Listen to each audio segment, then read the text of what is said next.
Podcast. Fridge Friends Podcast. And, yeah. All right, got this thing going. Hello and welcome to the Fridge Friends Podcast. I'm your host, Jake Martin, and I'm very excited to announce we got Tanya Cope Taco in the fridge today. Woo! It's good to see you, little brother. I haven't seen you for a hot minute. Or I should say tonight. Tonight, yes. It is kind of late for those of us that have children, but you know. Yeah. You gotta That's do kind what of you what gotta we're do. just talking about, though, is you gotta just like fit things in whenever you can with Yeah. your kids. Yeah. Well, I'm lucky. Mine's almost an adult, so it makes it a little bit easier. I was like, unexpectedly, I'm leaving tonight. Because she's always like, are you doing the ha-has tonight? And Tuesday is usually a pretty chill night because there's the one mic, but it's so early that I can never make it anyway. So Have you done that, the Tuesday mic? No, I want to though. See, I haven't done it either. I was gonna pick your brain about it. No, I know. Everybody's like, Tanya goes to everything, and I generally do at least once. When the custody shifts for the summer, I'm going to be out to everything. Be out to everything because I'm not going to have to. You'll have no ties. I can just go straight from work and make it to some of those early ones, and then the Sunday night one out in Nampa. I love that one. That stage is dope. Well, you were out there. You were out there. I did the open mic out there before. They do every Sunday in Nampa. Yeah. Shout out Tilly the comic. Tilly! It's like the comedy roundup open mic. Yeah. It's called Yeah. Whiskey River Bar. And then I did that show out there, the Jax versus Jakes show. Yeah. Was that really awesome? It looked fun, really yeah. awesome. I wanted to go to that. So I've never bad. been on a show with Jack Turner before, and I'd only seen him do comedy 2 times. Once at Monday open mic, and then he did that open mic for one night at that, what was it, like apple cider Oh yeah. bar or something. I don't remember. We did it one time though. It was fun. Yeah, I missed that one too, and I was bummed about that. Yeah, it was. I remember it because it was weird. We only did it one time, but there was a couple like standout things from the other mics besides it just being like in its own location. Mm-hmm. Jack Turnage for one. I only seen him do comedy one time before that, so that was special. It's good to see him come back. I mean, that's the thing. I've been doing it long enough. You see people leave and you never see him again, and then you see people leave and come back. I mean, that's part of the reason why people think we're so standoffish. Because it's like, you see that so much. It's like they show up and they're great and you get emotionally invested and they do it for like a year and a half and then they disappear and you never see them again. Yeah. And it's like, they just associate all their comedy relationships with comedy, and then they're like, well, I gave up on that, so I just never talked to any of these comics and again. it's like, oh. Yeah, that's going to be pretty sad. See, I'm new enough to it that I've only seen the going away. I mean, I guess I've seen the coming back thing with Jack Turner, but I never saw him before, you know? Right.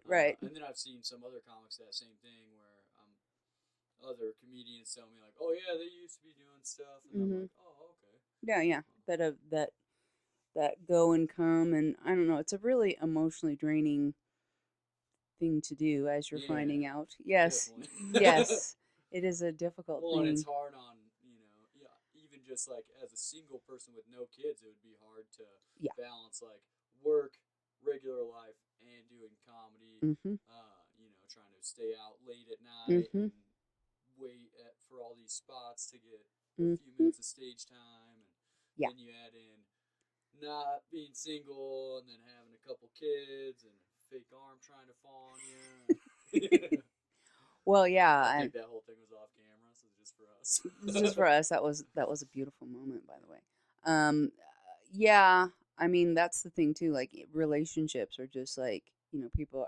I do a lot of shtick on stage about why I'm single, but the reality is, I'm in love with comedy. Oh yeah, and I couldn't imagine trying to have like a dating life or like a developing relationship and comedy, and like hats off to my wife and like anyone who's like in a relationship, married or dating a comedian, because you have to put up with so much shit, and they're like, oh yeah, I'm gonna be gone 3 hours, like 4 nights a week, just for the practicing. Well, and it's a little different too, especially because as it is, people look at me side eye because they see me running around with all these young men, and it's like, what are you doing? Wink, wink, nudge, nudge, and it's like, to all these bars. Yeah, and we're hanging out in bars, and it's like, you aren't hooking up. No, I'm not hooking up with nobody, believe it or not. And I can't imagine, especially like in a new relationship, it's like, okay, well, I'm gonna go and hang out with predominantly dudes for the next 4 hours. Oh yeah. I hope you're cool with that. Yeah. Well, and the way a lot of the people act and stuff like that. And some of the jokes that are made. Yeah. There's a lot of joke flirting. You've heard some of the, some of the stuff that, of that, yeah, especially with me, because they know, one, I'm not going to take it personal, and two, I'm not going to take it personal. I'm not going to be like, oh yeah, let's go. I'm going to jiggle your giblets. They know that that's not going to happen. So they know they have a lot of leeway. And yeah, definitely. Well, and a lot of people, it's hard enough just to be secure enough in your own self to be like, oh yeah, you go on stage and make everything like all about you all this time. Because I've seen people try to work it the other way, where they're like, oh, I'll just bring my date every time to the open mics. And you're like, that does not work. That. Maybe a show does not work. But unless they're a comedian too, or some other kind of entertainer. Yeah, basically, I can't be with a normal person. Yeah. And there's not a lot of people out there that can wrap their heads around this. Well, I mean, and it's like, the pace, my ex-husband, God bless his heart. Let's put it that way. God bless his heart. He was beefing at the kids about, oh yeah, your mom's going out and partying all the time, and this is the life of a comedian. It's like, absolutely not. Yeah. Absolutely not. A good, for instance, I had 2 Saturdays like this in December, and I've got one coming up where I have to work my day job until 6 o'clock. Yeah. And then I'm on the 7 o'clock show at Mad Sweet Downtown. And then I'm on the 9 o'clock show. And then I run the 11 o'clock open mic. I am running. Like 1 a.m. Yeah. I am running from when I get up in the morning till 8 a.m.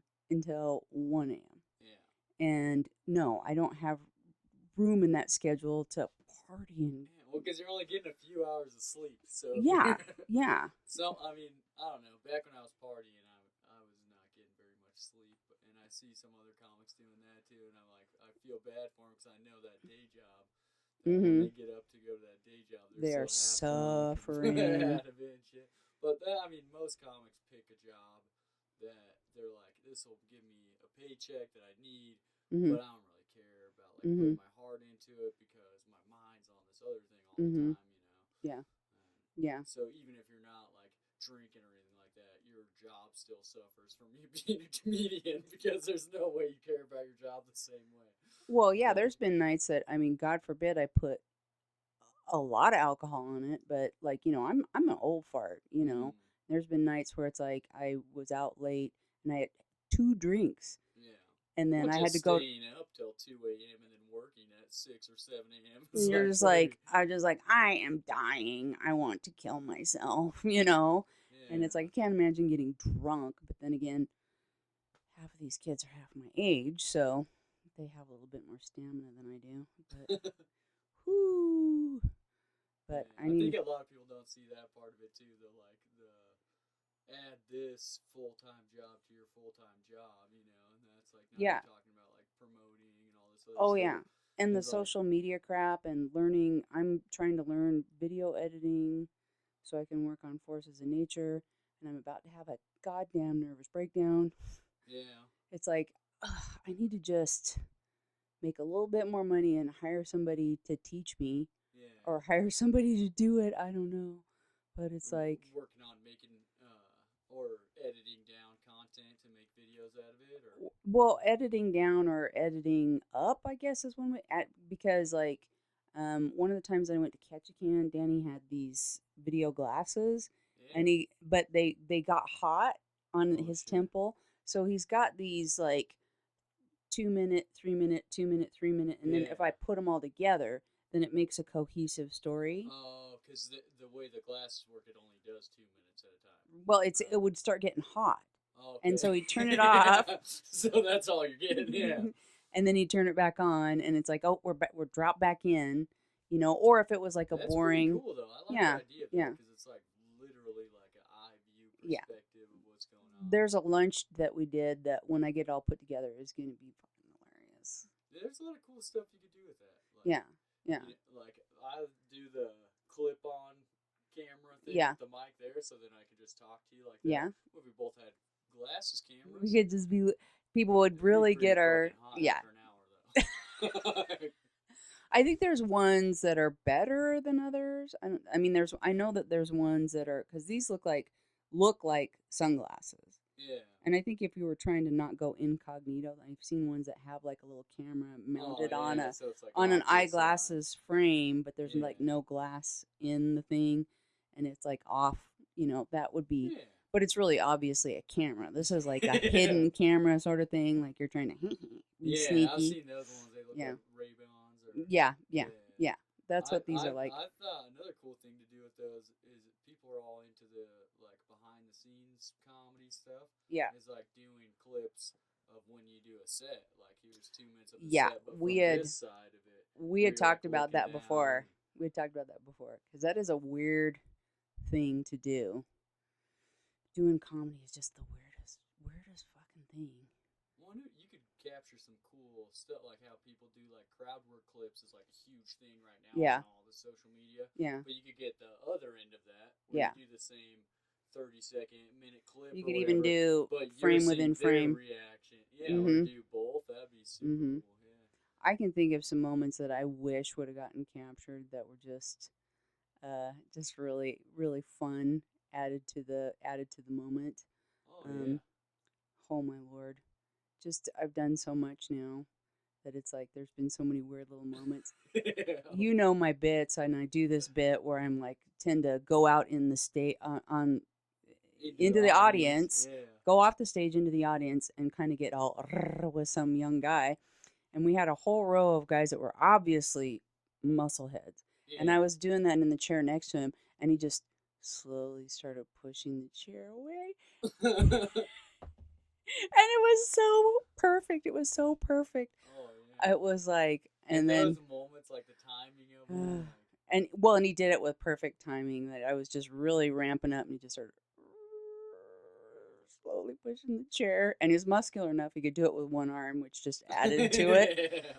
I mean, not that I'm real heavy, but that's still one arm pushing a chair and a person. Just pushing a chair with nothing in it. Yeah. Like hit or miss on having like a nice smooth slide. He was just perfect and just squeaked a little bit. I was like, oh my God, this is perfect.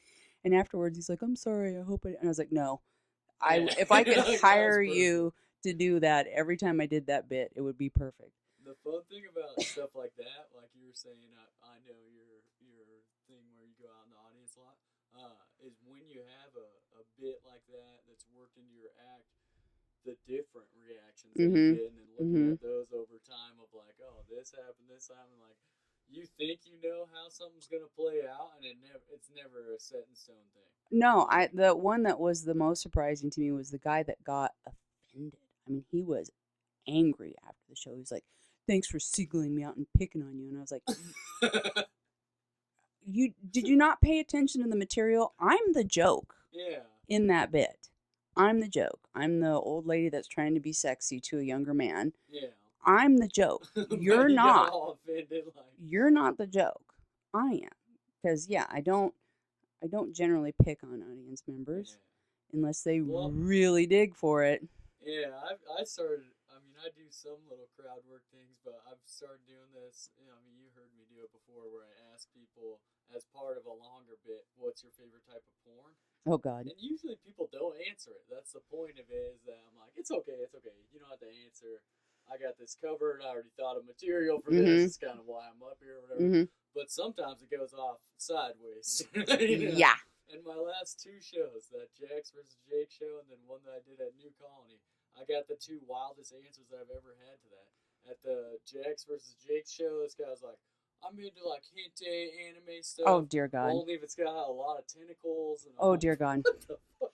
It's always the pervious people that are most proud. Oh, you never hear. Oh, I like vanilla. I like vanilla. Just boy, girl, missionary. It's my favorite. Those people shut down. Yeah, like, it's all right. You don't have to answer. That's what I was planning. And then at the other one, the New Colony one, a guy, I think he was came with a performer even. he said incest porn. Oh God. Yeah, and then he was like, with people too, and I'm like, whoa, dude, like, I'm like, that's wild to yell into a room full of people. First of all, I was like, but second of all, like, isn't this your family with you? Like, how do they feel for the rest of the show? That's something that Like, I find disturbing is the uptick in. Well, it's usually stepsister, stepbrother, stepdad, step whatever. But oh, see, I didn't even think of that. I just went straight to like, like like brother. cousins or like brothers or some shit. I was like, what are you into? But yeah, puking in my mouth just a little bit. Too, It's just. Why is that a thing? Well, because there's a lot of broken families and a lot of people coming back together, and it's like you I don't know. Well, I think just like anything taboo, that's why people like a lot of weird sex shit, is because they're like, oh, we're not supposed to do this. And then that line, I think, just like with everything, like with media and everything, it gets pushed and pushed and pushed. Like, I don't know, when I was a kid, stuff that you hear on the radio today, like you couldn't see at night on TV. Yeah, yeah. And now there's like porn on TV. It's like, I don't know. I haven't watched regular TV in forever. Yeah, like I was thinking about that the other day because I was an early adopter on Netflix. The male days. Yeah. I remember that. I can remember too, like the early days of streaming. I was talking to a friend of mine about this, and they were like, "Oh yeah, I forgot about that." Like, you would be watching a TV show, something with multiple episodes, and there would be like 2 episodes missing because they didn't have streaming rights for some song that was on there or whatever. So you'd have to, oh God, I got to get the DVD with those 2 episodes, and then watch them, and then I can pick it back up. I mean, that used to happen a lot in the early days of Netflix.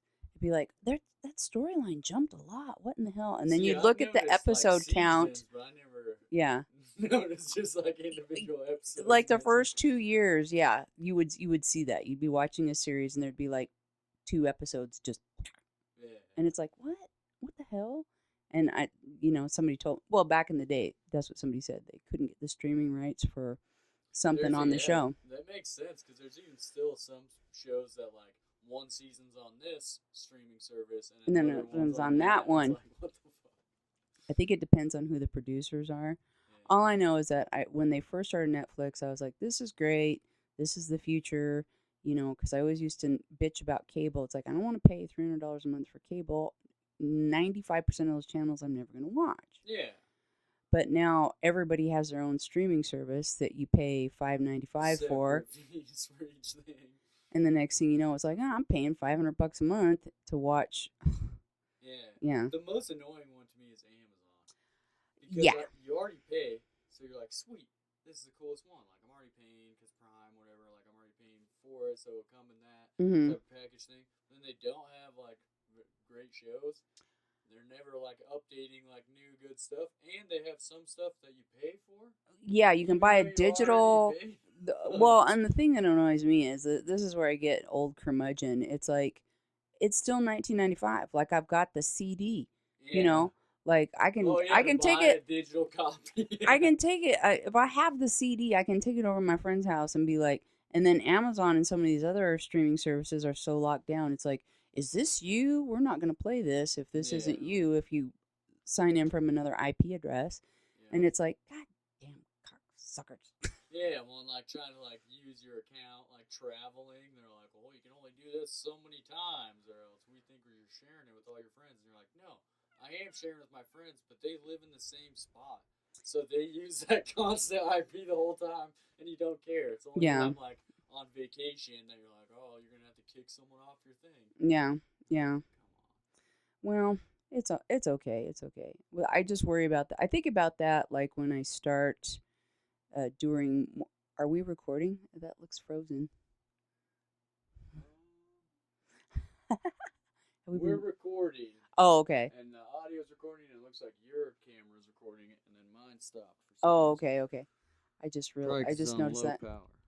No, good call. I just noticed it. We're experiencing technical difficulties. Please stand by. Yeah, you don't need my face on there, guys. Probably don't really want to see my face either. I'm in my pajamas and my hoodie.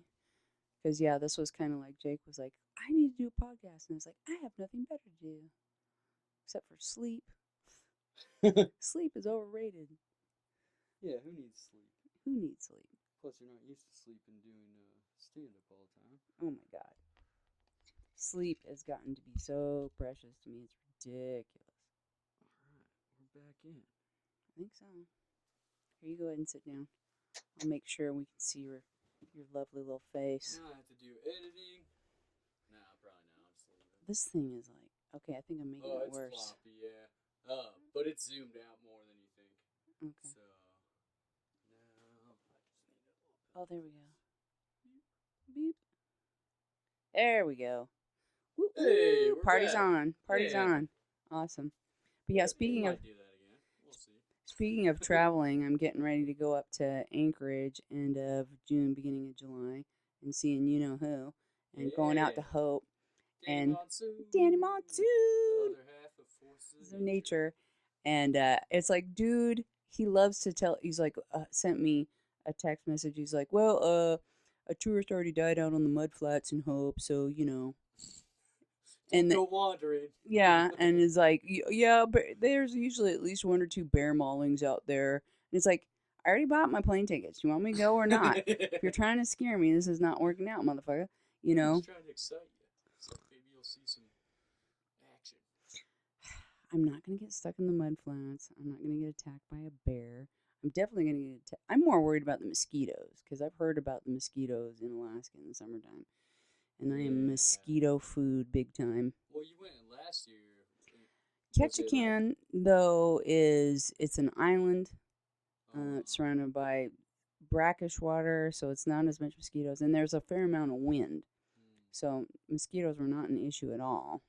Not at all. I've heard that same thing about mosquitoes in Alaska, but I was surprised because it's so cold the rest of the year. But well, they go crazy when they have their season where they can actually reproduce. They just go bananas, and they just have amazing swarms of mosquitoes and biting gnats. I went and watched videos, and I went, I shouldn't have done that. But we'll see. But we'll be bombing around, getting some footage, and hopefully surviving. Yeah. Maybe get one of those cool beekeeper outfits.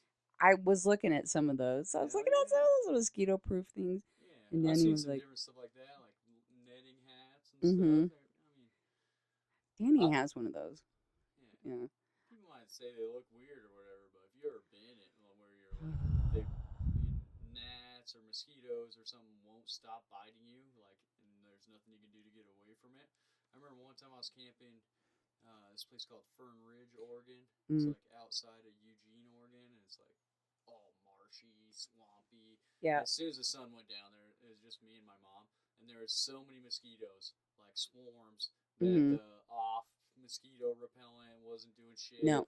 The rubbing stuff wasn't doing anything. What I started doing is I was gathering up armloads of like moss, all this dried moss off the trees. Smear mud on yourself. Yeah, well, just putting it on the fire because it would smoke. Just smoked out, and then we couldn't breathe at all. But it was the only thing keeping the mosquitoes away from us. We're just sitting by this big smokestack. I can't remember what. It's kind of miserable. What lake we were in out in the hell nowhere of Idaho.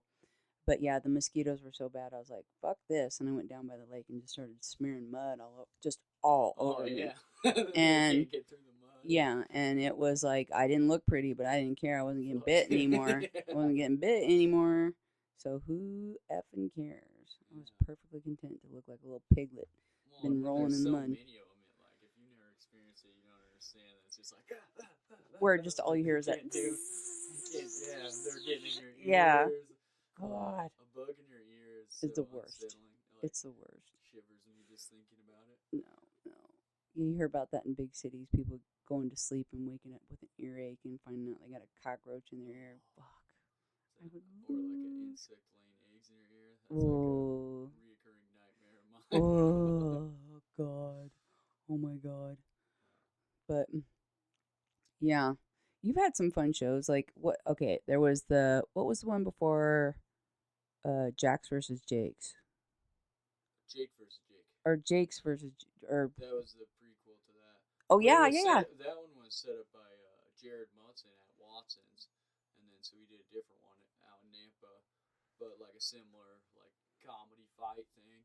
But I don't know. The other one was like it didn't go as well. It was fun, and there was a bigger audience at Watson's, but it was like more of a roast style. And they picked all the roast topics, and they were real personal. It was like who's a better spouse? Like it's bad shit. Yeah. Well, you both so been divorced at this point. So. Yeah, and it didn't go that great. You know what I mean? As far as like the audience was like, I don't know, it was like a mix between like roast style and like Jerry Springer style a little bit. Oh my gosh! And we'd already had like a weird show before, kind of like that. It was like, so I thought it was awesome. This most recent one that we did, having me and Jake Myers on a team. I was like, all right, dude, like, just so you know, like, we can have good shows. It doesn't have to be weird every time. I don't know what's going on. And then we won and, like, had a good time and stuff, too. And then I saw the footage of Tilly being the ring girl, and I was like, that's fantastic. Yeah. That was she so put fantastic. tassels on I know, I saw that. Yeah. Oh, my God. And one before the show, too, it was in Nampa at Whiskey River. So she's running around in that outfit, but with just a regular bathrobe. Like over the top of it, running around downtown Nampa trying to get people to come in. Oh my gosh. Oh my gosh. Sounds like me and the late night mic and my, hey, what? Last week, what sports bra am I wearing? There was a lot of people that were into it and were like screaming, the purple one! No, it's the green one! Yeah. And I was like, that's fun. That's fun. Yeah. I love that show. It's so crazy. It's so yeah. Late night open mics with people drunk and out of control. Sometimes I think that's I can't say my favorite one. No, maybe it is my favorite one. I think it is because I like the ones with the big audience, but I'm also partial to ones with like almost no one there. Like I really like the Monday ones when we were doing the Craft Brewers ones. I like those a lot. Doing the Nampa one, it's cool because it's like you can like work shit out, and then when something works, it really works. Yeah, like, you know it really works. And then because the 5 people are dying. The 5 people in the room are dying. It's like okay. Yeah, and if you have like 40 people, sometimes you're like, I'm doing good, and it's like half that shit is just carrying through because you had some funny stuff and they wanted to keep being on your team. Right, you know? Right. And there's humans being social animals. Like if you're at a table with your friends and one of them starts laughing, you're gonna start laughing too. Yeah. Even though you're like, God, that was not to my more taste. People, it seems, is always easier to do. So I like those mics, but as far like for what you're getting out of a mic, sometimes I don't even want to do new shit because I'm like, I gotta impress this big crowd. Yeah. Oh, you want to talk about work? I got Danny addicted to crashing music mics. When they're not expecting comedy at all. Oh God, that is so hard. And it's like just go up there and run your material. If you can get them to even look at you, you're killing it. You're killing it. Yeah, you know. If you want to play baseball with a shot put, that's it's a workout room for sure. It is humiliating in the best possible way. It's like, you think you're so good? Well, here you go. If you start getting something out of it, though, that's so fulfilling. Oh, yeah. It's extra. I did it at that East Side one a couple times with you and with Nate. And I did bad. Of course. It's so hard. One time, I remember doing, like, decently good, mostly to, like, the band people that were packing up their equipment and just feeling so good about myself. Yeah. It's like, oh, yeah. Those fucking guys, they didn't, the ones that could actually hear me, if you can get over the people that are playing pool and playing darts and having the conversation and watching the football game. Yeah, it's hard. He told me he had to do that out in Nampa when they were just getting that open mic started. He was supposed to do, or maybe it was a show. Anyway, he was supposed to do an hour. I guess he was getting paid for an hour. And there was like a pool tournament finishing up. TV's on. No one showed up, comedian-wise, just him. And he's doing an hour. Like, oh, boy. He told me people were getting pissed at the pool tables. He couldn't get them to pay attention. And then they started getting pissed. And then no one was paying attention. So when new people would come in, he'd just start rerunning his goods from the beginning. And that's why the pool table people would be like, "Hey, dude, like, didn't we just hear that one?" He's like, "You weren't fucking paying attention. That's for this one couple that just came in to get drinks at the bar." Yeah. And he did the whole hour, like, trying to just drag it out. And he's like, "That's the most brutal thing." I'm like, Pig wrestling. We call it pig wrestling. yeah, but you learn a lot from that. Oh yeah. Oh yeah. It's good for you. It's good for you. I see some of these newer kids and they kind of crack me up that it's like if somebody's even talking a little bit, they're like, "What are you doing? What are you doing?" And it's like, "Oh, baby doll. Baby doll." I've been in rooms where it's like, well, and that's the thing too. Like you're going to get booked in rooms where it's like you getting paid for 15, 25, 30 whatever minutes and they are absolutely not going to pay attention to you, and you just run your time and go, "Okay, well, I've been blah blah," and get off the stage. Yeah, when you still have to do your act, fill your time, and be professional. Like if you fill your 30 minutes, but you're just going off on the crowd, No, might not get paid. No. Always get paid first. That is like, you walk into a room like that, it's like, I'll take my check now. Yeah, that's mine. Yeah, you lie even if you don't drink. Say, I wanted to buy some drinks and I didn't. I think I need my. I want to put it on the tab. Yeah, I just want to just buy my drinks. Yeah, just give me cash. That's fine. And then you just stick it in your pocket, your time, and get the fuck out. Well, if it's an out of town gig, hopefully you got something arranged beforehand, and like, hey, you're paying the hotel. Something. Don't pay me for this. I'll just take TV home. I'm taking this with me. Yeah. You'll at least get a dinner out of it. Most places have food. That's the other thing. Or always order your. You don't necessarily want to eat before you go up. You feel a little logy. You're not as energetic. I don't like eating before, especially a show, like an open mic maybe. But order if you get booked in an out of town show that's a questionable place. Order your plate of food first. Yeah, make sure you get your food. Have your food first. Oh, I get a free dinner? Okay, well, I'll order that now. Just put it in a to-go box. I fucked that up here in town 2 different times where I didn't order my food. And they were like, "Oh, that's part of it. Like, you get a comp meal or whatever." Well, and a lot of times the show goes past kitchen close. That's what happened. Yeah. Oh, the kitchen closed an hour ago. Well, fuck me, huh? Yeah. Half my pay is the dinner. Yeah. Half my pay is my dinner, so yeah. Always order the dinner before you go up. One of a place has dinner. The bar tab to me is useless every time. I'm like, I'll give away my drink tickets because I'm drinking juice, soda, like.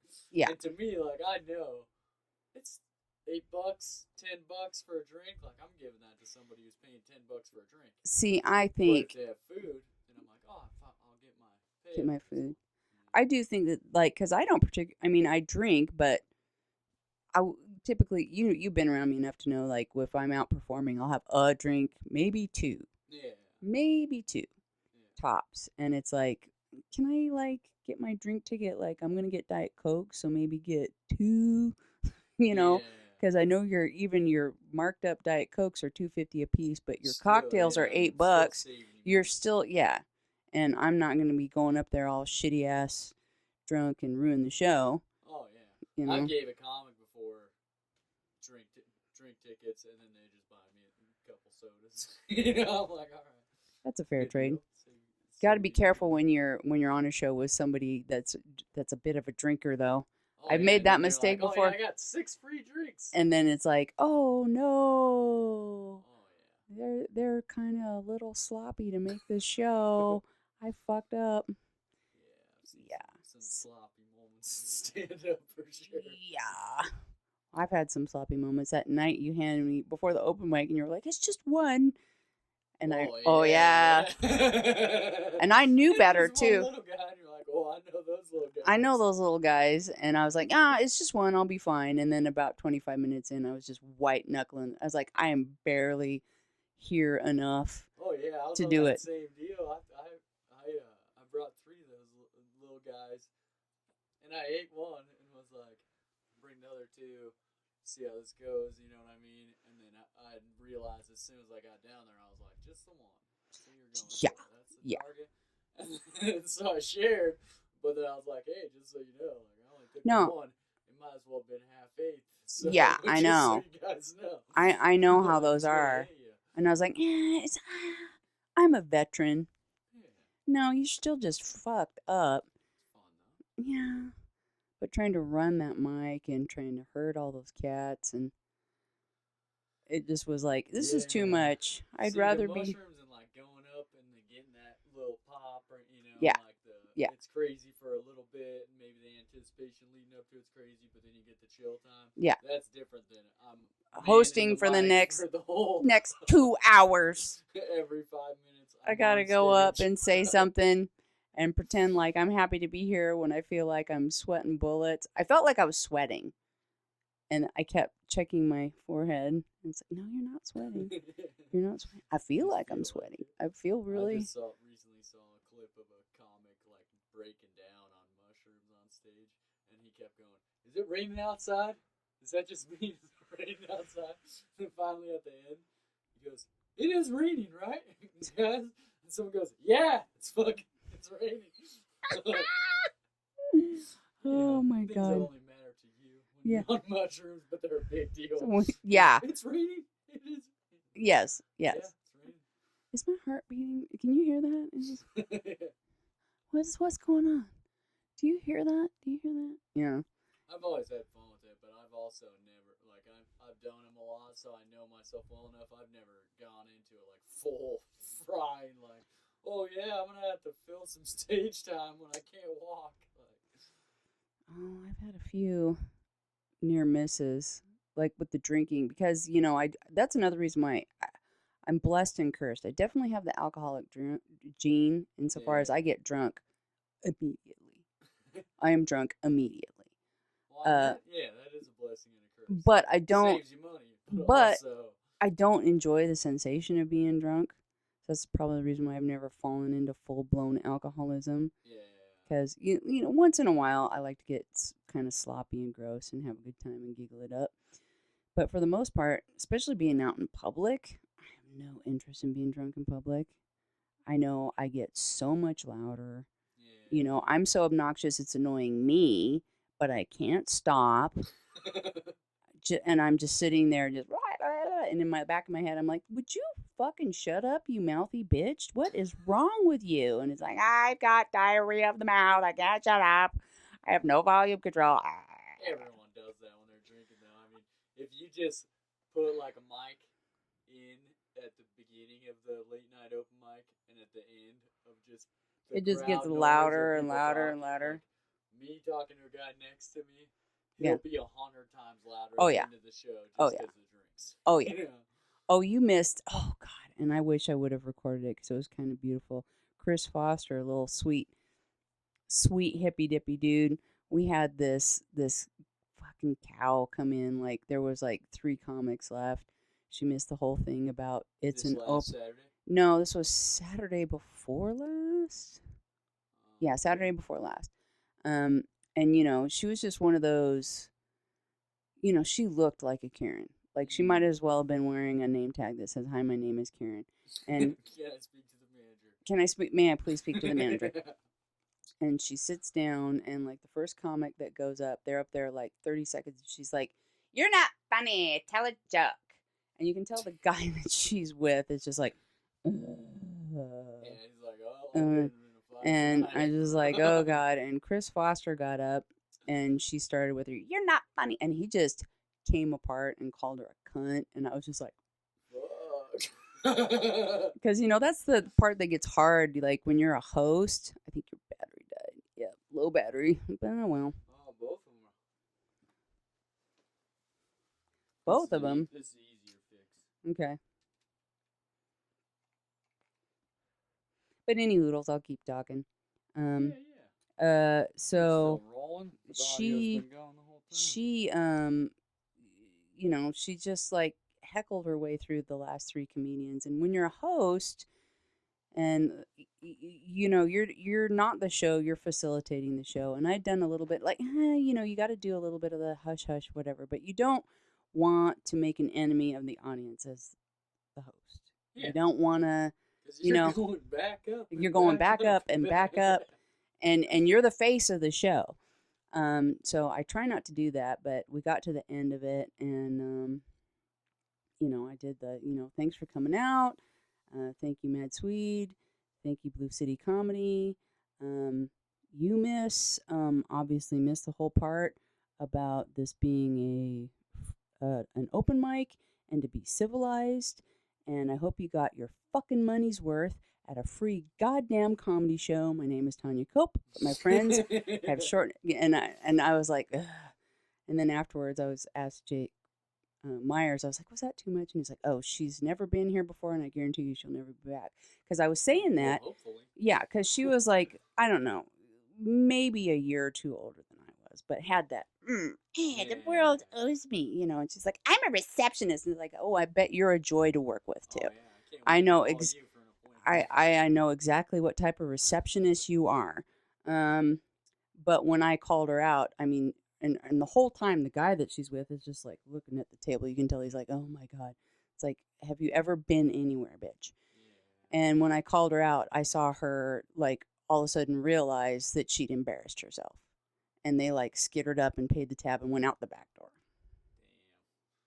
Damn. I mean, sometimes you need that moment of realization though. Like, just like working as a server, I see that all the time where there'll be like a big party, right? And I'm going around getting orders, and it's like super picky, super picky, super picky lady, and then just this beaten down guy at the end who's like, "I'll take this however it comes. You decide."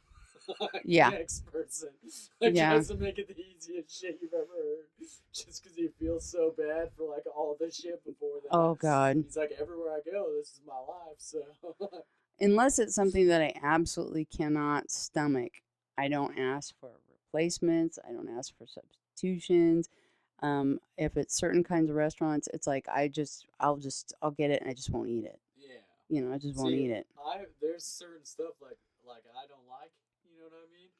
If it comes back weird or something, I'm the first person to just be like, oh, whatever. Yeah, whatever. Yeah. Well, and my wife's always like, you paid for that. You should tell them, like, bring it back, remake the thing. I'm like, I'm not fucking doing that. No. And I've been in some legit chef-run high-end restaurants before. Ooh. And I've worked with chefs that had egos and for good reason. And I will never forget. I won't name the chef. He was a fairly famous local chef. He's retired now, but I was working in a private event with him, and somebody sent back their prime rib and was like, I'm not going to eat this unless it's well done. And I just saw his face get beet red, and we all just got out of his way, and he just like walked out, and he was just like slapped the plate down. He's like, you paid for prime rib. This is prime rib, and you will never have a better prime rib in your life. You either don't eat it or you do. Yeah. But I am not destroying this cut of meat. Oh, yeah. And he comes right back, and we're just like, ooh.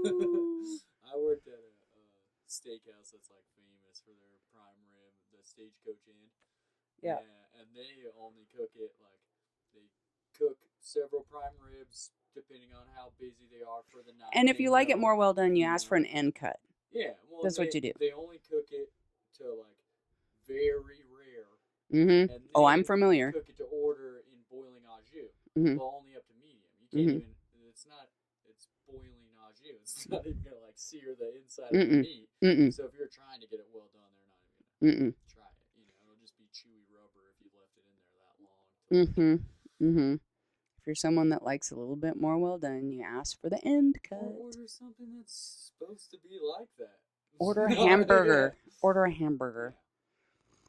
Don't go to a steakhouse and. People are weird. Oh, God. I try not to be picky. I have a joke right now though from serving that is like I always order like the pickiest I can. Like take all this stuff off, add this onto it. If I'm ordering a burger, I'm like cut it in 4 pieces. Yeah. I remember that bit.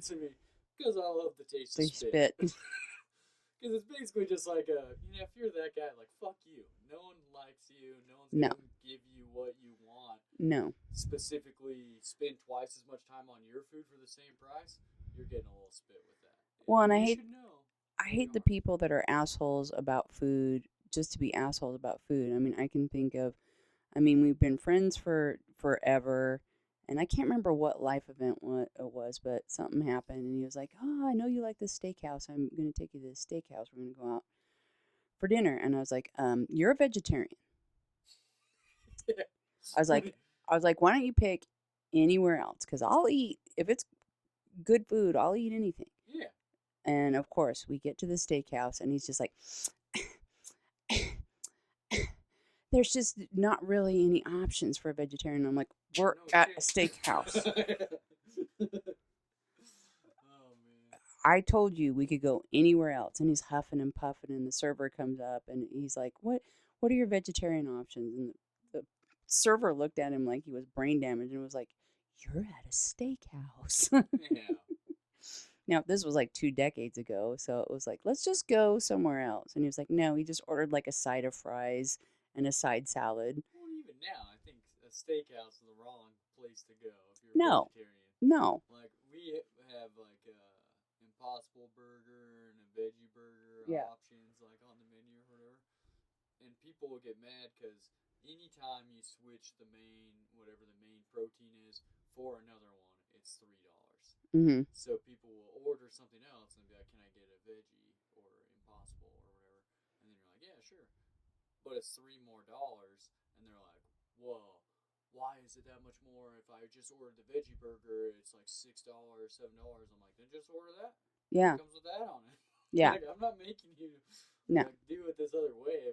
I'm sorry that we don't have like the special, super spicy promotional thing in vegetarian, but if you want that, it's $3 extra.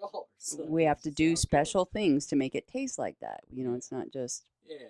Oh, I mean, I really think it's just like because it throws off the line. If you're Yeah. like, this is how things come. It's easy to throw this recipe together. Right. And then someone wants a special recipe, then it takes them a little extra time. So like, all right, we're gonna compensate for that. Maybe it's not worth that in that specific instance, but the reason there's that rule is because you could take advantage of it in a lot of other ways. Mm-hmm. Yeah. Like, let me get a grilled cheese, add chicken sandwich to it. If it's not an Yeah. extra $3, Yeah. then like, Add a steak. I would like Yeah. a side steak. I'd like Yeah. to replace my side salad for a side steak. you It says any get side. 7 patties, all $1, right? It's like, Yeah, it'd be easy to abuse it, but I don't know. It's crazy. People that have never worked in restaurants, they just have no idea. Like, it's just a small thing, and it's like, no, especially like line cooking, changing the dressing. Like, I can remember dealing with that. That it's like they pre-did the salad. Mhm. That it's like the dressing is tossed in with the salad. Yeah, You because know, people think of everything individually. Like, right? well, can't you just make my food like this? And you're like, there's over 100 other people in here eating that salad right now. Yeah. So like, sure I could, but I'm gonna have to go make yours out of a separate batch, put a little dressing on the side. It's gonna cost you that extra $3. They You have can't to just stop. grab the salad that I need for these other 100 people. Yeah, I mean they literally had to stop and go and chop up some romaine and slice some new tomatoes and whatever because they pre-made everything. Yeah. It was a specific specialty salad with a specific specialty dressing, and she's like, "I don't like that dressing." And then she was like, "Why is our order taking so much longer?" Because you're a picky bitch. And trying to explain to people too that it's like you serve the whole table. So if you're at a big group, especially, and there's that one person that it's like they want everything special ordered, well, it's going to hold up the whole table. For sure. Yeah. One in our place, we have these little small handheld things that you have to put everything in instead of a POS. So you see the reflection in that at the table too. Mm-hmm. Because when I'm going around, I'm like, "What do you want? Okay, cool. What do you want? Okay, cool." And then I get to the picky bitch in the corner, and it's like, "All right, let me do 16 extra buttons on yours." Then everyone realizes what all had to be changed to that. Cause I'm like, "Oh, I'm sorry. I know you know what you want. It'll be a little while. Just make sure we get hers right." Yeah. I don't know. There's just lots of people in the world that, You can't please everybody. No. Well, and that's the same thing with comedy. Like, I hear these youngins, it's like, I just want everybody to like my jokes. Yeah, that's not good. No. I've learned to try to make fun of that a little bit too.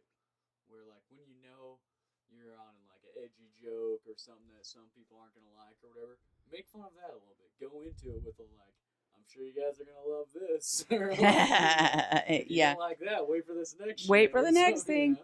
Yeah. Buckle up, guys. Like, there's a lot of ways to like have fun with the idea that certain people are gonna groan or just not like it, or But I've seen it. It seems more common too. Maybe it's just a change up in the scene of people getting like, "This isn't the reaction I expected. What the fuck?" Yeah. It's like, yeah. We all know that's not gonna work out for you. No. But there is certain ways too to like make fun of yourself on stage where it's like that didn't go well, and then you kind of make fun of it as like, oh yeah, that bombed, kind of thing, and that makes it funnier. I can see that because you're like being a good sport. But the whole like blaming or getting angry, I've never seen it work out for anybody. No, I've gotten into like because like a voodoo seller, it's generally a much younger crowd. Yeah. And it's the college students too that I think a lot of them, they're more interested in hanging out than even paying attention in the first place. And I've had bits where it's That's like how a lot of college audiences. Yeah. In my experience, Yes. It's like you gotta kind of fucking wrangle them a little bit. It's like You might lose a couple, and just like, all right, that's fine. Obviously, he came here just to try to get that So girl. yeah. That's what they're focused on. They're flirting. Yeah, let them flirt. Let them flirt. But I'll be like, okay, obviously I'm not connecting. Let's try something else. Let's switch. Yeah. In taco mode. Let's switch. Yeah. With that energy, and yeah, and then you just go. It's like sometimes you got to do that. That takes a lot of experience to learn when you got to be like, all right, just switch gears on this. I'm going to change everything on the fly I'm gonna because just ride this ship to the bottom.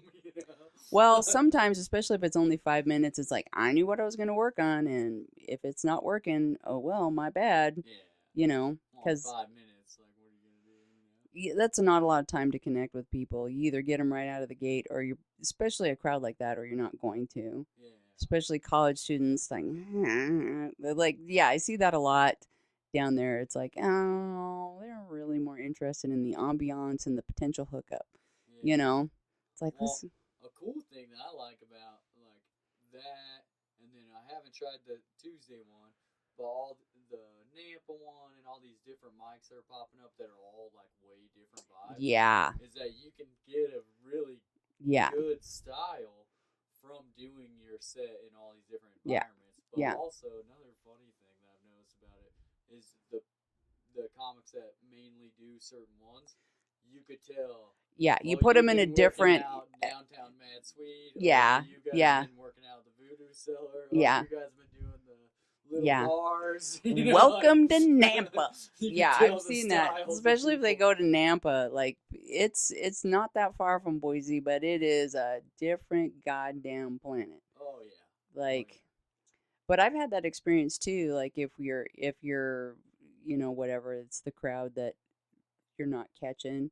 But there's those two people in the back that are just dying. Those guys, they're like, they didn't get you. Those ones are the ones that are going to be your lifelong fans. Like you go and find them and go, hey, you had a good time. You want to follow me on Instagram? Yeah, and they'll be they'll ask you. Too, especially if it's like a smaller show. Yeah. And then you're killing at that. They with those two, like, okay. It's like, all right, there we go. I'm going to grab those two. Yeah, I had a weird experience at a show, the New Colony show that I did. Yeah. Like I met a guy, he was cool, audience member, complimentary, stuff like that, and then he asked for my Instagram, and then I told him about the podcast and stuff, so I gave him my information, he could start following me. It's like, cool, but I don't know this guy, I've never met him before. That can be weird. I guess somebody else was like, oh, let's hang out after the show, just follow me to the bar or something. I didn't know anything about this, right?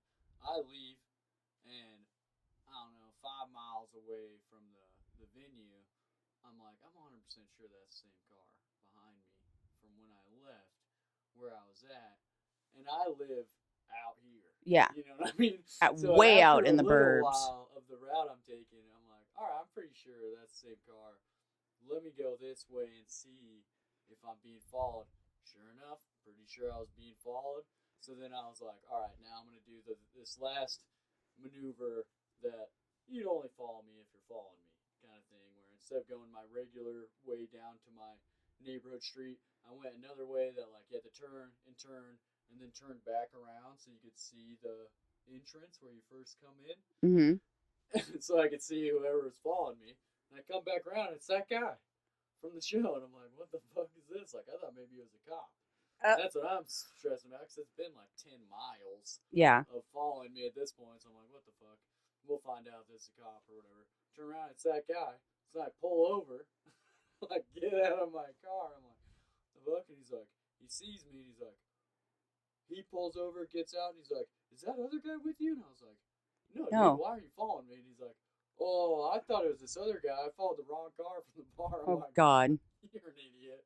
First of all, and I was like, you almost got yourself in a badass situation just for being an idiot. You know what I mean? And then he gets in his car and drives back off, and then like when he's leaving, I'm like, I gave that guy all my social media information.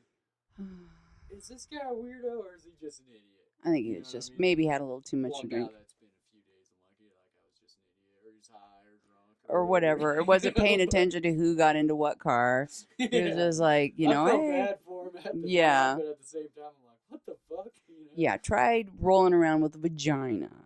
And that situation made me terrified, you know? Shit. I thought it was a cop at first. I couldn't even imagine any other scenario in my situation. If I was a woman, my first thought probably would have been like, oh, this is some fucking weirdo from the show or the bar, you know? Yeah, I've had some interesting incidents, like, you know, especially running that late night mic. Once it's over, and I've got to finish things up, and I got to turn things off and whatever, and the next thing I know, it's like, ooh, I'm 8 blocks away, and I'm all alone. Yeah. Fuck it, let's go. Right, you know? After all those busy bars close downtown, all those drunk people. I've never had a problem, but I carry good fuck the fuck off energy. Yeah. I don't know. I've seen some pretty crazy close calls down at Mad Swede just in my time being there, and then downtown in general, I've seen a lot of violence. So well, I think imagine, you know? Was it you who brought it up that it was like the only time you've ever seen people 86 from Mad Swede is on late night Saturdays, or maybe it was Chris Foster. I don't think I brought that up, but I agree with that. Yeah. Because now I'm running through in my head the few times that there's been issues. I'm like, yeah, it was definitely Saturday night. Yeah. Or like one time, there's like people too drunk from the Saturday show before the late night. Oh yeah. And as we're getting ready to flip the room, they already were like too drunk to be in any business, and then you're trying to just be like, get the fuck out of here, we got new shit going on. Yeah. We don't want you around here causing problems. And then they didn't realize, oh, this is over and I'm wasted and now I got nowhere to go. So then they start, you know, having kicking off with all types of shit, just because the real issue is you got way too drunk, you don't know what you're doing with yourself. Yeah, that's got to be fun. That's just like I have certain friends that they're like, oh, I want to go to your show. And it's like, oh, please don't. I know you. You're going to get way too drunk and think that we're having a conversation and start yelling from, no, please don't. Yeah. Well, yeah, I've had people say, oh, I'm a heckler. You know, or like they're all proud of it. I've had friends say that, and I've had just random audience members be like, oh, I love it. I'll get involved. I'm a heckler. And I'm like, no. You shouldn't be proud of that. Like, you definitely don't like that. You're going to get broke off one of these times. Like, yeah. No one wants, unless the performer, comedian on stage is directly conversing with you or asking you to be a part of the show, they don't want you to be a part of the show. No. Laugh, enjoy it, you know? Yeah. At the very most, clap. Mm-hmm. Other than that, we don't want it. We don't want you to yell out your version of the punchline. Oh, God. We don't want, you know, you're not funny. I can't believe how that felt for him to go through that. Oh, he just barbecued her. And like I said, like just the sweetest hippy dippy guy, and just to see him unravel. I've seen some awkward situations doing comedy too, where audience members, all the comics hang out with each other after the show, and especially like when you're talking about like the late night open mic, everyone at the end, it's like all the comics are standing there chit-chatting while all the audience walks out, just how it is at most shows. And then, audience members will stop by and be like, oh, you did so good, or this or that, and be complimentary. I've seen some real awkward cases where people are drunk and don't realize their voice, what they're saying, how loud it is, what the other people around them are, and they'll say something negative about this guy when he's right next to him, and they don't realize he could hear him, or you're the funniest person I've ever met, next to 5 other people who are obviously trying to do the same thing as that person. Yeah, that's always awkward. It's like, There's some thanks. awkward shit with that. Well, sometimes you connect with someone. I mean, that's the thing too. Like, why I'm not a big fan of comedy competitions. It's like, it's just like Battle of the Bands or any of that. It's like, well, you could have EDM or you could have a Metallica cover band. It doesn't mean that there's so many different things. Styles. It doesn't mean that one is necessarily better than the other. It's just, what is that particular audience most into that night? It's not a reflection of you, at all. And I've seen people do the same material at competition, the exact same set, win, not even considered. Yeah. Yeah. I'm like, yeah. Seem the same to me, bud. Yeah. Like, yeah. So, competitions are weird like that. I've seen people get absolutely crushed because they didn't get moved along. And then I've seen people just absolutely lose their minds because they did get moved along. Oh, yeah, and it's like, think they're the shit. Yeah, oh yeah, I'm the best. Yeah. And it's like, simmer down there, bucko. Yeah.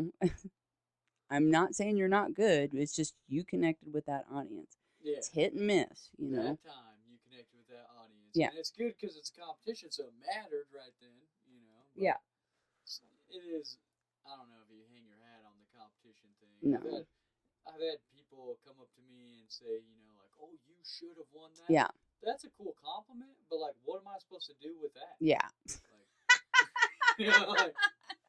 Like you're a fan? Cool, dude. Like, I'm glad. I can't pay my mortgage. I can't pay my mortgage with your approval. Yeah. To connect with some people, but if there's only, 4 people in that particular audience that thought I was the best person, I don't need you to tell me you're one of those 4 after the show. Like, I already knew when I was up there delivering it that I'm like, I decide on this set beforehand. It's maybe not the crowd that's going to majority vote for this type of joke. I've had that happen, especially in competitions where it's like, oh, I've got whatever amount of minutes and I practice it and it's like, this is what I'm doing for sure. And then I see the crowd filtering in and I'm like, this is not going to work with this audience. There's just no way. And this is what I've been practicing all week. Oh, well, let her rip. Let's go. Yeah. For better or for worse, let's go. Well, I have fun with the competitions, but if you put too much stock in them, I feel like you're going to get let down either way, whether you do well with the vote or not, because the same thing like you're saying, it could blow you up and you're thinking, oh, this is the best set, and then that's your new set you do every time, and it's like, maybe that was just the best set for that night. It's just so arbitrary, but, that's the reason why you just keep grinding and keep going up. Jeez. It's an insane thing. Oh, what are we? Oh, no, I was just double checking, because at this point it's been a little... We've had so much fun here with things checking in and checking out. But, yeah, it's a weird life choice to make. But I can't imagine doing anything else. I don't know what else I'm going to do with my life, which is exciting and depressing all at the same time. Yeah. Well, I mean, you got no plans to stop doing comedy, so you just keep doing that. No. But it's like, waiting for what's next. I'm kind of stuck in a holding pattern until my daughter turns 18, which is really close. Yeah. Really close. But I've had to turn things down. Oh, my God. Speaking of turning things down, that Connections Festival, God, I told you about that. Danny was just losing his fucking mind. It's just about that stupid job. Just quit that stupid job.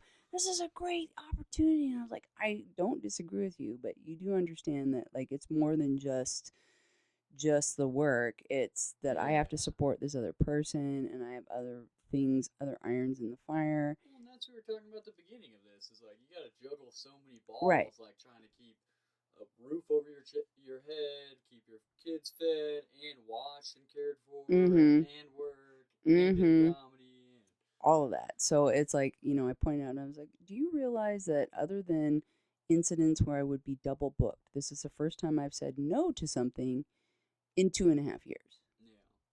You Well, know? and I mean, to make you feel better, that show didn't work out anyway. Oh, it didn't? Yeah. Oh. They just, so That's a bummer normally face. Connection is Thursday you can go up there for early bird, but then Friday is the first day of performances, Mm-hmm. and then Saturday, and then Sunday is when everybody goes home, Mm-hmm. right? So they were going to do workshops, daytime stuff, Friday and Saturday, and then the event coordinator decided not enough people were doing the early bird Thursday thing, and they didn't want to use To be all their overbooked. workshops on Friday in the morning, and then have the majority of the people there for Saturday during the day complaining, oh, we missed this that was on Friday, so they pushed the daytime stuff that was all supposed to be Friday all into one schedule Saturday. So they're like, we're not going to do a comedy show Saturday also. Mm. I mean, if you want to do something on Friday, it would be the only thing going on Friday, and that'll be only for people who came up Thursday and then stayed the night. They would see that before the initial music show starting Friday, but it's kind of I was like, yeah, we'll plan for next year. It was kind of a last minute thing, trying to get them under the umbrella of, hey, we did this already last year and it kicked off good. I know you know the guys from that. Yeah. We're doing it again this year. I was surprised at how well Oasis went, like doing comedy at noon in the middle of the desert on day 3 of a festival.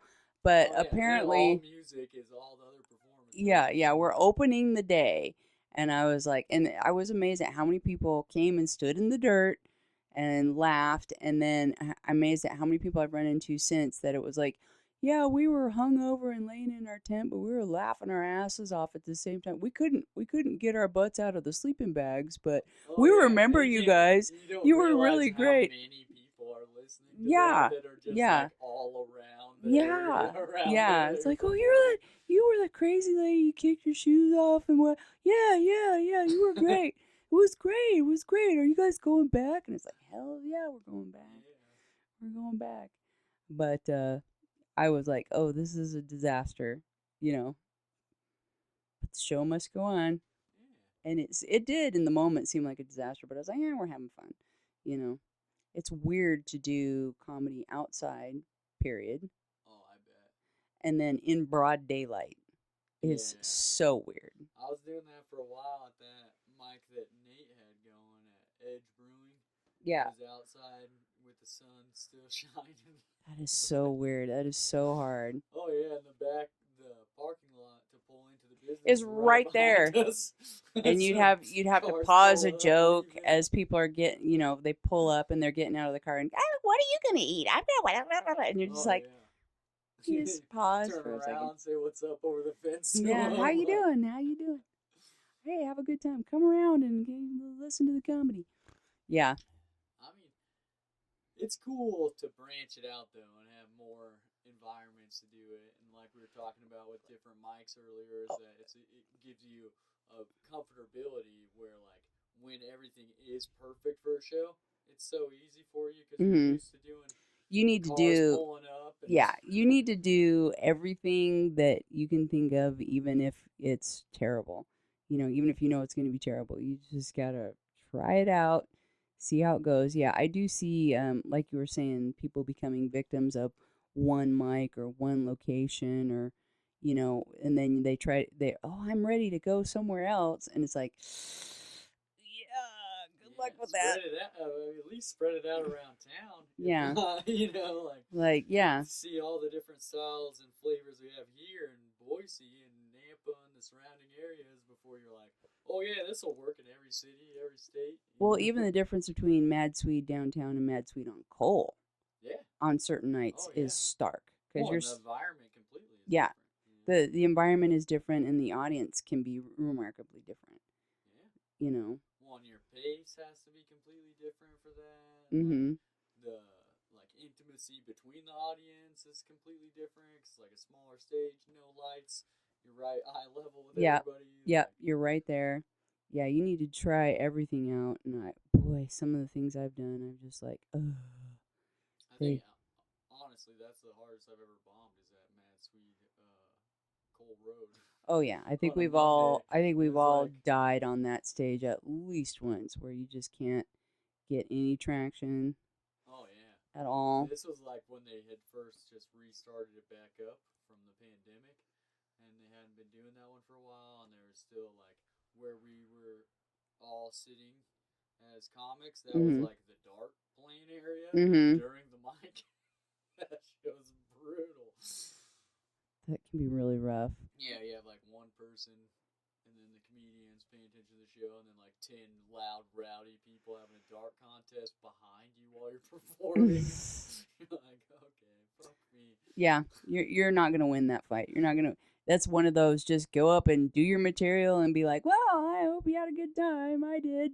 Oh yeah, just because of that, like specific night, I went home and like wrote a bunch of jokes about darts. It's like next week I'm gonna fuck these guys up, and then I like go the next week and it's just no one's there. No one's there. There's no darts, nothing. I'm like, oh, what the fuck. I think the funnest night I ever had down there was a night. It's been a while ago, but it just ended up being just the comedians, and they all filtered out, and we were just being fucking idiots. Oh, I remember this. That was absolutely no one audience wise. There's only comics. So yeah. We became the audience, and we just started all fucking around. Yeah, that was a lot of fun.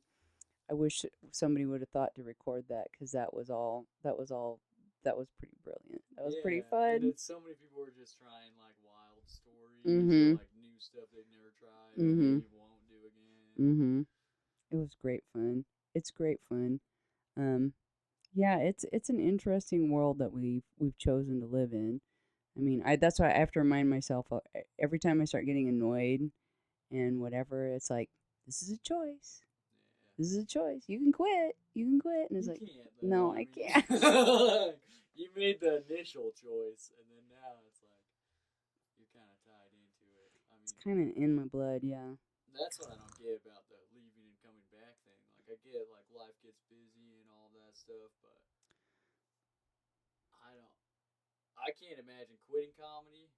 But I definitely know that if I stopped doing comedy for like any long amount of time, I couldn't see myself coming back to it like years later and being like, all right, I'm just gonna give this another shot, brush the dust off. Because like when I did my little staycation, little jail stay thing, yeah, you can't obviously I'm not doing any type of comedy. No. Even that, I was like, this is brutal. Yeah. Not doing it for this long and then getting back up. I mean, it wasn't like it was my first time again, but there was crazy amount of like. There was like 3 weeks ago, 2 weeks ago, I don't know. My daughter was kicking off emo because she's a goddamn teenager. So I had her Sunday. There's nothing on Sunday. I didn't go to the Monday mic because she was, being drama. There's nothing on Tuesday. I didn't make the list for Wednesday. And I was like, and then she was having another bad day, and I was like, well, thank God, because I would have had to stay home anyway. Yeah.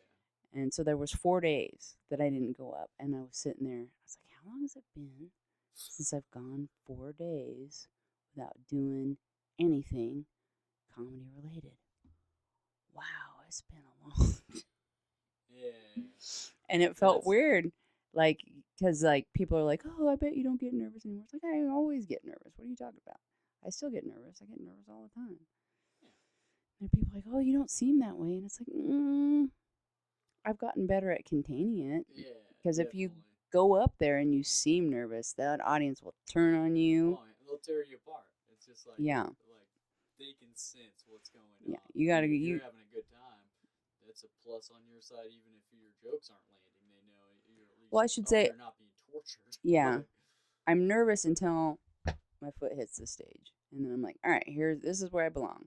And even when I bomb, I've reached that point where even when I bomb, I'm like, yeah, this sucks for me, but it's gonna suck for everybody. Let's go. Yeah. When you're in it, you're committed to it. You're not gonna be like, all right, I'm bombing, I'm leaving early, or like, oh, I'm bombing, I'm gonna yell at this guy in the front row so he don't laugh. I don't understand that. I mean, I understand the frustration. I've been there, but it's like comments sometimes like. joke that always lands doesn't land, I'll be like, oh, you guys didn't like that one? Or like something about the joke, like I tell like a vegan joke and that one didn't land, and when usually it does, and I'll be like, oh, we got a lot of vegans in the crowd. Something like that, you know, but I'm not going to be like, oh, fuck you guys, you don't know comedy, or like something like that, because I know it will tank you right away. Even if I've like felt the desire to do it, I'm like, what do you... Even if you came up with some rock star stuff from there, you've made enemies. Yeah. And yeah. It's digging a hole, for sure. Yeah.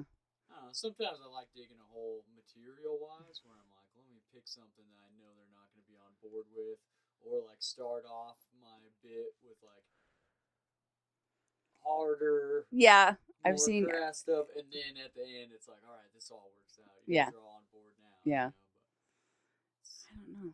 There's always that's a different type of hole, I feel like. You know, where like, when you do it on when you're like, doing it on purpose, that's a little bit different. If it's purpose driven for the joke, that's a little bit different. Yeah, because it has a build to it. Mm-hmm. You know? And it's like, if without that first part of uncomfortability, the payoff isn't as good. Well, all comedy is making tension and breaking tension. Making tension, where is this going, and then breaking the tension with a laugh or whatever. So I don't know. I was talking to Parker. There's so many comedians that were like, oh, when I first started doing stand-up, I thought you didn't like my material because I like the gut punch jokes. Mm-hmm. And I always go, ah. Yeah. I don't necessarily laugh, but when I really enjoy it, like, no. Oh, yeah. When I really enjoy it, I will just like, oh. And then maybe I'll laugh the second time I hear it. But the first time I hear it, I'm like, oh, yeah, I felt that one. That was good. Oh. I've totally heard you doing that. Yeah. Oh, and then people are like, oh, she doesn't like me. And it's like, no, I loved it. What are you talking about? Yeah. I don't know. Some people I feel like are a little bit too sensitive about everyone has to like my jokes too. Where it's like, I don't know. Comedians are such a weird thing because it's like you would, from the outside, expect them to be like social and confident because they're always going up on stage and talking to people. That's never the case. No. You'd also expect them to have a good sense of humor, be able to take jokes. Rarely the case. Rarely it's the like case. All the assumptions I made about what I think comedians are is like generally not. They're generally pretty sensitive and pretty, a lot of times shy off a stage. Or awkward. I'm starting to get better at like the people that compliment you like really effusively. Oh my God, you're the funniest person. I'm like, yeah, that's so weird. Thank you.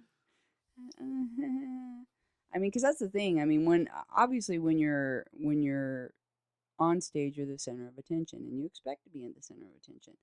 When I'm off stage, I do not expect to be the center of attention, and I'm not necessarily always emotionally prepared for that when people just come rolling up on you, and it's like it's weird when people that are fans come rolling into my work. Oh my Lord. It's super weird. It's so weird. I'm just like, hi, yeah, thanks, I'm working. I can't believe how many of them have been like, well, are you still doing the joke thing? It's like, yeah, but I gotta supplement my income, Yeah, people don't understand that. Everyone who does comedy, unless you're like a touring headliner that's consistently touring, like mostly living on the road, you have a job. You have to. Yeah. And I get people coming to my work too, and it's always weird, like people recognizing you and stuff like that. And so I never know what to say because I'm like trying to. I don't remember you. You're in the audience. Oh, I know. So was this something I should be proud of? A big audience full of laughing souls, or were you like the one table in the back just watching me like humiliate myself trying to get 4 people to laugh? Well, and these people that start talking to you like they know you, and it's like I don't recognize you, and they're like, yeah, I was at that one show, and it's like, do you have any idea? Like this weekend I have 4 shows. Yeah. This weekend. Yeah. And they'll be like, it was that one show, and and it's like, no, I have no idea what you're talking about, and you did that one joke. Which one? Oh, this is so funny. This is 10 sets since this. Yeah. I have so many jokes. I'm always trying out new stuff. I don't know what you're talking about. do you remember what bar it was? No, it's one of them downtown. Okay, that narrows it down to 6. Yeah. Yeah. Yeah, and you just have to be like, yeah, I'm still doing. Yeah, follow me on Instagram and Facebook, and you can see my next whatever. And it's just really awkward. It's just really weird. Yeah, you get a lot more of those "Do I know you?" situations that happens to everybody, where people will say hi to you and you're like, "Do I know you?" I'm sure it happens to everybody, but it happens so much more once you start doing comedy or like a performing art type Yeah. thing, where you're like, "Oh, hey, what's up?" And you're like, "It's crazy person." Yeah. Am I safe? Am I safe? Yeah. Yeah. Going back to the whole rolling around in the universe with a vagina, dude. Some of the hit on lines I've gotten are just hilarious. Let's hear some good ones. Oh God, Danny witnessed this one, and he was like, "Did that just happen?" And I was like, "I was about to ask you the same motherfucking thing," because it was late. No, what was it? It was I think it was a Thursday mic, but then it had gone late, so it was back before they were trimming the list, and there was like 40 people, and it was like really really late. And this pair of dudes in matching hockey jerseys that were 23, 24 maybe, we're like, "Hey, you're super funny. Hey, you want to come to a spit roast with us?" Thinking that I wouldn't know what they were talking about. And I was like, "Yeah, I think I'll pass. And they're like, "Oh." And they just thought they were the funniest fucking pair of drunk dudes. And I was like, "Well, I can give you my phone." No, thanks. No, thanks. It's... That's a hell of a pickup line. You want to come to a spit roast? Jesus Christ. It's like, I do have the internet, and I have been alone for a long time, so I watch a lot of porn. So I know exactly what you're talking about, dumbass. One, if your entendre had worked, probably wouldn't want to come over. Yeah. I'll be like, "Where's the meat? Are you, if I took it." Time to be roasting meat at 2:00 in the morning. The fuck's the matter with you? You'll attract free bears. food, free. I'm just thinking free food. Yeah, I'm hungry. I'm really hungry, and and just especially being a gray hair too. Some of these they I'm not like, I don't think I qualify as truly woke, because I think once you're over 50, you just can't qualify. You just can't. You just can't. No matter how hard you try, you just can't qualify. But I'm definitely not the typical 50 plus Idahoan. Yeah. And some of these 50 plus Idahoans is like, "Yeah, I know exactly what you're talking about."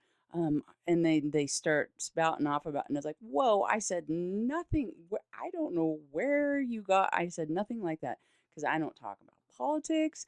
I don't talk about anything. And they immediately roll up and, "Yeah, I hate Dylan Mulvaney too." And it's like, I didn't say anything about anything. I didn't make one, but I don't even drink beer, motherfucker. I don't know what you're talking about. And okay, and you have to be like, well. I think just for me personally, living in Idaho and doing construction and spending a lot of time around older Idaho dudes, you know what I'm talking about. Yeah, well, they all think that everyone's like that. Yeah. That's why they're like that. They that's hear the normal thing, and anyone else is weird. So when they start saying wildly offensive shit, they just think that's normal conversation. They're in this bubble with a bunch of rednecks that's all they know. Yeah. But it's like I said, there's been so many times that they come rolling up with it. I was like, "How did you hear that from my set? Oh, yeah. How did you? I didn't say anything about anything like that." It's amazing what people assume politics based off of. I know. Me and Tyler Wolf, constantly everyone thinks that we're like insurrectionists because of the long beards. Oh, and Jake Myers. Jake Myers like the sweetest. I know. And people will be like, "Oh, this guy, you know what I'm talking about?" I'm like, "That's the last guy who knows what you're talking about." No. No. I get that a lot, where I'm just like, it's like, no, I am significantly, I'm not Like I said, I think the only reason why I don't qualify as woke is because I'm over 50 and I was born and raised in Idaho. Yeah. I'm just automatically, Well, sometimes that reaction's kind of funny when people are just like so off the mark, But then other times, especially when it's like a hitting on situation, yeah, it's not as funny. It's more like, hey, yeah, not only do I not want you around me, but I'd rather you just not exist. yeah, yeah. Well, and I've had it go the other direction too. That people that are very progressive just automatically assume because of my age and that I was raised in Idaho that it's like, oh, you don't believe in abortion rights, and it's like, I didn't even talk about abortion when I was up there. Why, why are you anti-abortion? I said nothing about that. I said nothing about anything about women's reproductive rights. What? And I was like, why are you anti-trans? Why are you anti-trans? And I didn't even respond. Immediately went home. One of my longest held friends is a trans person living in Phoenix. You don't even do any trans jokes. Not even anything vaguely trans. And I called her up and I was like, you are never going to believe what fucking happened to me. And she was just dying laughing. She was like, we've been friends for 30 years. You knew me before. We dated before. This is how I met this person. We dated before. And then they realized that through trial and error that they were not making appropriate choices for them and realized that they needed to do this to be happy. And I was like, okay, cool. And we remained friends and went through all that with her in the 90s. Material about how that's the wrong way to go? No. Well, and it's wild to me how people just assume shit about people's politics and stuff like that. I kind of get it if you're making a joke about something, then people will be like, "Oh, he doesn't respect this. He makes a joke about it or whatever." I'll do jokes about it, it's like they just overlay their whole agenda on what you said, and it's like I didn't say anything about that, Yeah. Well, and this gal like went through this in Boise, Idaho in the 90s when Boise was still a small town, and that's part of the reason why she moved away because nobody was willing to forget who she used to be. Nobody. And she just had a miserable life, and she's like, my only hope is to leave. Yeah. And, Well, and even now, I mean, Boise's more progressive than the rest of Idaho is by a long shot. But even now, like, with it being a little better, I'm sure there's still that same struggle. I just saw somebody post about that same exact thing you're talking about. They're like, I kind of want to move away just because I never feel like I'll be accepted for who I am in this area. I'm like, okay, like if you feel that way every day, then you how probably are you should be happy where you live, right? Which is sad for our community, but at well, the same time, I feel like it has progressed. Right. It's definitely not the same as the '90s, like what you were saying. Well, I think when people are transitioning, it's hard to realize that your friends and family are transitioning too. Especially if you've known somebody for an extended period of time as one thing, it doesn't mean you disagree, but you still might slip, call them their old name, call them their old pronouns, and then just be like, fuck.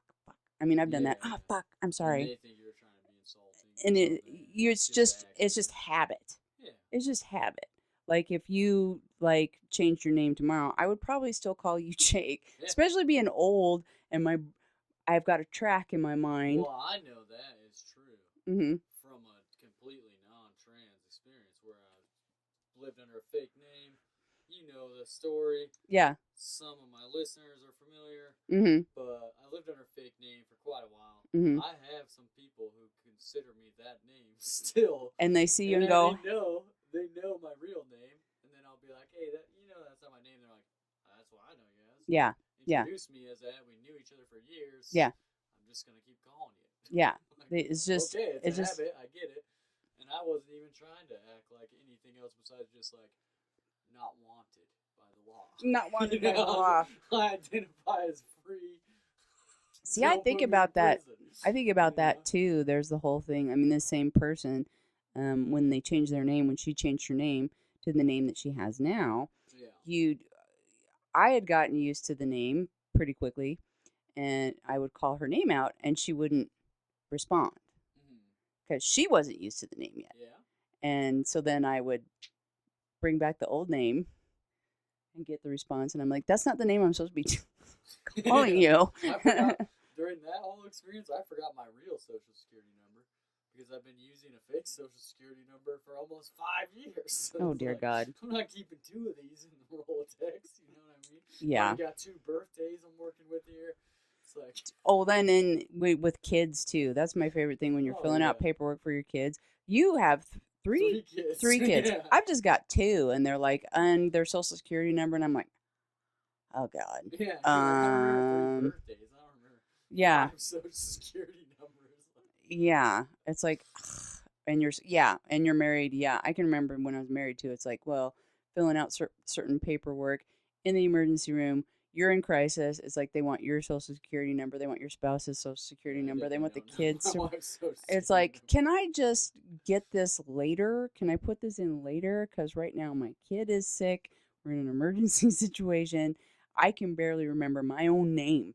You know, I'm in mommy panic mode, and you've just shoved a pile of paperwork at me. So, yeah, I can't imagine trying to live a whole different life. Oh, yeah. There's been some problems. Even though, like, I got that all cleared up, went to prison, did my time, all that shit. Going forward, there's things that I never expected that, like, could never get cleared up. Like I was saying, some people are just like, no, that's your name. Yeah.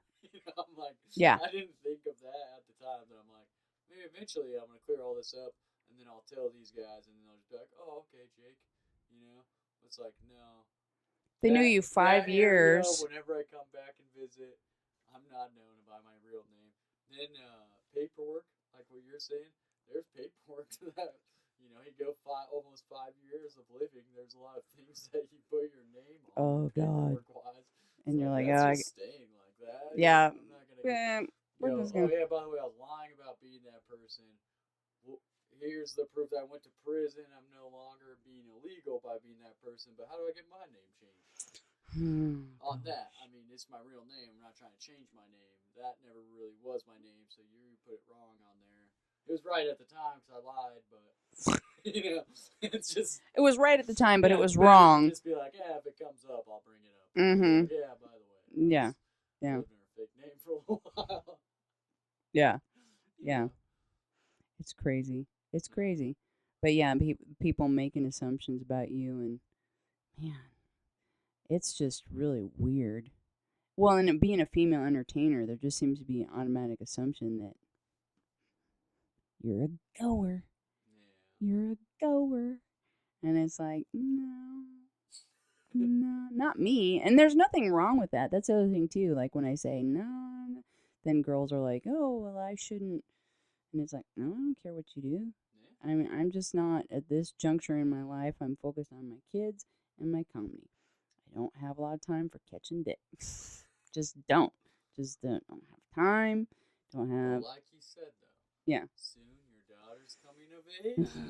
Windows are opening in your life. Oh, dear God. Maybe dicks are coming through. Oh, Jesus Christ. I just have this vision of flying dicks coming through my windows in the night. Oh, God. They're just like. Why are they? Okay. I've had the same picture, but it was definitely not night. It was the day. Bad dicks coming in. We got nocturnal dicks. Well, okay. Vampire bat dicks. No, it's picturing like feather wings. You're like these evil dicks. These evil dicks. In at night. Okay, well, I'm usually in bed in the night. Yeah. In the bedroom. So we're talking just like during the day. I'm watching Netflix, and a little dick with dove wings comes flapping in, like some sort of Disney movie, and I break into song like Snow White. Ah, the penis that I've always wanted just flew through my window. And it's yeah. Twiddly-dee-dee-dee. I'm the wiener of your dreams. Follow me to joy. Oh, God. I bet with technology, I mean, especially, we already got amazing sex toys, we got drones, combine them together, we'll have flying dicks before you know it. Yeah, flying dicks. I bet you could find somebody to Danny has a drone. We could make a flying dick. Yeah. I think we could make a flying dick. Find a way to fly a dick through your window. Just make this a reality. Although I feel like it would be a lot creepier. The dick fairy. Well, just a drone delivery of dick. Because, I mean, who's on the other side of It's that? raining You gotta dicks. be real sure you know who's on the other Side of that. It's raining dicks. It's raining dicks. Oh my god. Or the dick fairy. Are we really talking about this? I don't want to make sure we're getting this on camera. Oh, okay. So, the whole We are ways over an hour though. Oh, okay. Well, we could wrap it up soon. We'll wrap it up with this, I think, maybe. I don't know if this is going to be a strong closer or not. Or it could be like, my daughter turns 18 and it's like the tooth fairy, but it's the dick fairy. And I wake up one morning and instead of like $1 under my pillow, it's the man of my dreams just under my pillow. And it's like, hey, this is where you belong now. Yeah. It's like Cupid, but instead of the heart-shaped arrows, just a dick on the end. Nailed it. Nailed it. That's the ending line. Oh, that's it. I do want to give you an opportunity to plug everything, though. Oh, God. Everything? That's always the end. Everything. Plug just everything. whatever you want, Well, when are you how dropping people this? Get a hold of you. Tomorrow. Oh, you're dropping this today. tomorrow? Today is It's Tuesday. Today now, so. Tuesday. Well, I'm at Mad Swede downtown from 7 o'clock on Saturday. And then Sunday at Watson's, there's a late show, Leave Your Troubles at the Door. I'm really excited about. Most people have Monday off, so you can go out late for that. Yeah, and you got Chris Hudson on that Sunday show. Yes, from Portland? yes, from Portland, and he's an awesome powerhouse. I do every Saturday at the Late Night Mic. And that is if you enjoy comedy mayhem, if you enjoy the process of how a joke gets made, if you're a deep, dark comedy fan, that is a great, great mic for you to go to because jokes are not automatically funny. We have to work on it, and you can see the blood, the guts, the shit of a joke being born. It's really kind of beautiful. And we were talking about how it's one of our favorite mics in town. And if you're a comedy fan, there's usually, and this Saturday for sure, there's a show before that one. So you can see the show and see the mic. And you'll see Tanya on that show this week. She could get her 2 shows and the mic this week if you want to spend 6 hours. Yeah. Dude, you'd be a degenerate and I would love you for life. Comedy overload. And then social media wise, people get a hold of you. Cope.Tanya on Instagram. I do a little weird pseudo podcast called Talking with Taco, the world's shortest podcast. Yeah. It's just me rambling and being an idiot, and I don't know why people like it. Sometimes it's good. sometimes it's positive. Sometimes it's me just ranting about stupid stuff. But it's 1 minute of me, at least once a week. Yeah. Talking with Taco. Check that out on Instagram, and then also don't forget one half of Forces of Nature. Comedy. Yeah, Forces of Nature comedy channel on YouTube. We have some interesting content. It's literally random slice of life bullshit of 2 comedians. Some of it is funny. There's a lot of just weird nature stuff. I mean, it is truly, truly random, and we did it that way on purpose. Yeah, and there's lots of cool ass shit on there. It'll get content from a wide variety. So You'll get to see clips of every open mic I go to, like some people are putting up. They got things in their life, they got nature stuff, they got shows, they got comedy stuff behind the scenes. You get to see us painting the Free Jake van Yeah. at Oasis Festival. That was a cool shot. Shot. Yeah, the famous Free Jake van. I can't wait to do some painting on there myself. Yeah, that's gonna be dope. I think honestly, I've thought about it a lot of times because it's parked over where we're doing work at. I'm like, the paints. I know where the paints are. And then he'll just see it painted when he gets back. I know where the paints are stashed. On it, like I'm not paint the whole van, but like paint a little thing on it. But I'm always like, I bet next time we all get together for the Oasis thing. Do a little zoom shrooms and it'll be dope. Some more details on there. Get some more spice on there. Yeah. And then, as always, if you guys want to like, comment, subscribe, share the podcast with your friends. And then, if you want to be a guest on the show, email me at fridgefriendspodcast@gmail.com. If you want my social media upcoming shows, jakeamartin.com. Appreciate you guys listening. We love having Taco on here. She's been a guest in the past. She'll be a guest in the future. Go follow her on all her social media. And check out Forces of Nature Comedy on YouTube. Love you guys.